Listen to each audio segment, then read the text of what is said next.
আপনি কি জানেন পাকিস্তানের পেশোয়ার এমন একটি জায়গা যেখানে হাতের কাজেই তৈরি হয় বিশ্বের নানান ধরনের বন্দুক। আজকের এই ভিডিওতে আমরা জানব কিভাবে পেশোয়ারের কারিগররা বন্দুক তৈরি করেন এবং এটি বৈধ না অবৈধ।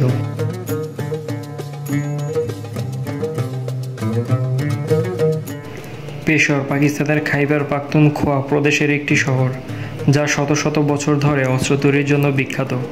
এখানে বিশেষ করে ডারা আদম খেল নামক এলাকায় গোপনে এবং প্রকাশ্যে বন্দুক তৈরি হয়।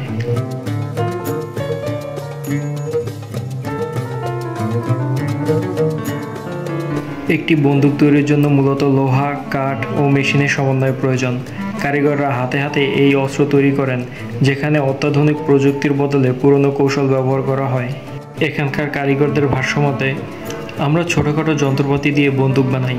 আমাদের কাজের দক্ষতা এতই উন্নত যে বড় বড় কোম্পানির মতো আমরা অস্ত্র তৈরি করতে পারি। এখানে তৈরি বন্দুকের মধ্যে রয়েছে পিস্তল, রাইফেল, শটগান ও স্নাইপার। এগুলো শুধুমাত্র ব্যক্তিগত সুরক্ষার জন্য নয়, অনেক সময় সংঘর্ষের সময়ও ব্যবহার করা হয়।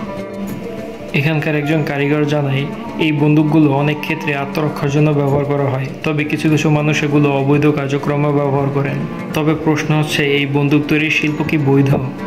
পাকিস্তানের সরকার এদিকে অস্ত্র নিয়ন্ত্রণ আইন কঠোর করেছে, অন্যদিকে এই শিল্প বহু মানুষের জীবিকার উৎস।